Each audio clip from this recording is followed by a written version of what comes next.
ជំរាបសួរបងប្អូនអរគ្នាបាទនេះគឺជាសកម្មភាពបងប្អូនមកដើរលេងនៅកន្លែងទឹកសមុទ្រសមមកមកពីសហរដ្ឋអាមេរិកអត់ដែលឃើញទឹកនៅខ្សត់ទឹកឡើយដើរមើលទឹកនេះ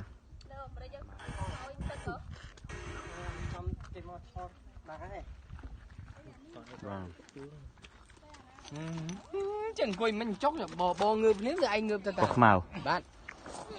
សាដៃហ្នឹងមែនដៃ3លានជាងមកសាក់ហ្នឹងទាំងអស់ហ្នឹង80បាទ80ម៉ឺន80រៀលបាទចាអានោះដៃនោះនេះមែននោះហ្នឹងអានេះណាអាហ្នឹងខ្វះ20000 1លានចានៅដៃបង្កាន់នេះ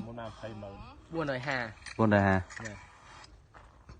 អាវ5រៀលចុះខោ5រៀលចុះខោក្នុង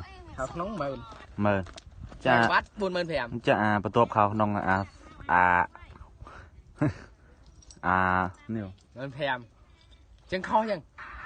15000ចៃអាវម៉ែទៀតចប់មិនទៅម៉ែសំលេចគេមួយម៉ែសំលេចគេខ្ញុំមួយដូចមកដល់ទីតាំងអត់ប្រើដោះមួកម៉ែកដៅមិនក៏មិនឈើមលុបហ្នឹងខ្ញុំដើររមលុបហ្នឹងម៉ែចប់បាទម៉ែទៅមួយតាណាមកតោះអញចាំមកយកលេខទូរស័ព្ទអើយចុយ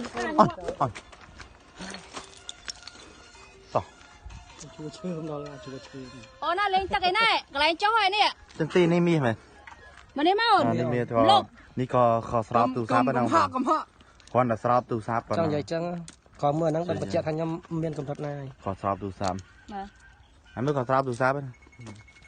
ជួយយកមកលឹកក្រាស់ទៀតណាក្រាស់កំងម៉ងមកណាឡៃគូមែនហាងគេល្បីជួយយកហើយយើងនិយាយក្នុងឡាយយើងបញ្ចេញចូលគេក្នុងគេនេះហេមកលឹកហ្នឹងមែន67000ជាងជួយតិចគួយយកអានេះមិនថាណាសាហាវមែនមិនសើបាទពុំ